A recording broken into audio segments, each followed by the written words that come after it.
মাইগ্রেনের সমস্যা যাদের আছে তাদের সাথে একটু ভালো ব্যবহার করার চেষ্টা করুন, তারা ভালো থাকে বা কয়দিন। মাইগ্রেনের সমস্যা যাদের আছে তাদের কোনো কালেই শান্তি নেই। বেশি রোদ পড়লেই মাথা ব্যথা করে, বেশি শীত পড়লেও মাথা ব্যথা করে। এই যে এখন বৃষ্টির সিজন, এই সিজনে বৃষ্টির পানি মাথায় পড়লেও তাদের মাথা ব্যথা করে। মাইগ্রেন রোদে গেলেও বাড়ে, রান্নাঘরে রান্না করতে গেলেও মাথা ব্যথা বাড়ে, তারপরে আপনার অতিরিক্ত সাউন্ড হলে বাড়ে, চোখে অতিরিক্ত আলো পড়লেও বাড়ে, একটু এদিক ওদিক হলেও মাথা ব্যথা বাড়ে। এদের জীবনটাই চলে আবহাওয়ার উপর নির্ভর করে। মাইগ্রেনের ব্যথা নর্মাল মাথা ব্যথার থেকেও 100 গুণ বেশি। তাই যাদের মাইগ্রেনের সমস্যা আছে তাদের একটু আলাদা করে যত্ন দিন। আসসালামু আলাইকুম, সবাই কেমন আছেন? আশা করছি সবাই অনেক ভালো আছেন। অনেক দিন ধরে বড় ভিডিও মেক করা হয় না। ভাইরে ভাই, একটা ভিডিওতে নাকি এত পরিমাণ ভিউ হয়েছে যে সেই ভিডিও থেকে 58,000 টাকা ইনকাম করেছে। তাই এবার কোমর বেঁধে লেগে পড়েছি ভিডিও করার জন্য, আর ভিডিও যতটা সুন্দর করা যায়।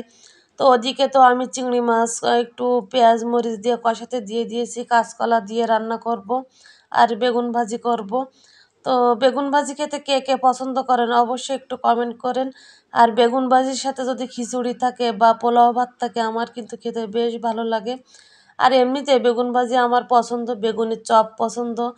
তো যাই হোক, এই যে বেগুনগুলো কাটা হয়ে গেছে, এখন ধুয়ে পরিষ্কার করে নিয়ে নেব।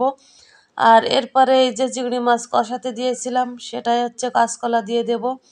আর এই কাঁচকলাটা অনেক ভালো ছিল, কাঁচকলা খেতে বেশ ভালোই লেগেছে।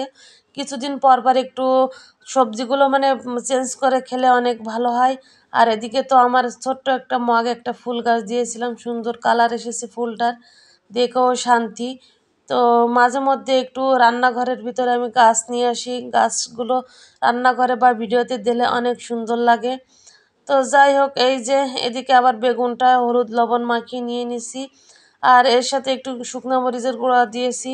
তো এই যে এখন এই যে নতুন কড়াইতে দিয়ে দিলাম। আর এই কড়াইতে কি বলবো, একটু যদি মানে চুলার আঁচ বাড়িয়ে দিই তাহলে কালো হয়ে যায়, আবার যদি একটু কমাই দিই তাহলে ঠিক থাকে। এই চুলায় আবার রান্না করার প্যারাও আছে, দেখতে সুন্দর হলে কি হয় বুঝে শুনে একটু রান্না করতে হয়। এই যে দেখুন, একটু চোখের পলকের ভিতরে বেগুনগুলো একটু বেশি ভাজা হয়ে গেছে। তো পুড়ে তো যায়নি, যা হোক ঠিক মতোই হয়েছে।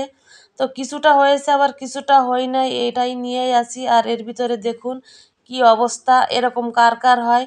আর আজকে ভিডিও একটুও মানে আমি কাটাকাটি করি নাই, যেভাবে রান্না করেছি সেভাবে আপনাদের সাথে শেয়ার করছি। এরপরে এই যে পেঁয়াজ মরিচটা দিয়ে দিয়েছি। আমি বেগুন ভাজিতে কিন্তু রসুন দিই না, তো পেঁয়াজ আর কাঁচামরিচ দিয়েই হচ্ছে ভাজি করি। আর এর সাথে একটু ভাজা জিরা গুঁড়া দিয়ে দিই শেষে, আর এত সুন্দর লাগে, আর ফ্লেভারটাও কিন্তু অনেক সুন্দর আসে। তো এই তো আজকের এই ছিল রান্না বান্না। তো ভিডিওটা ভালো লাগলে সবাই লাইক কমেন্ট শেয়ার করবেন। আল্লাহ হাফেজ।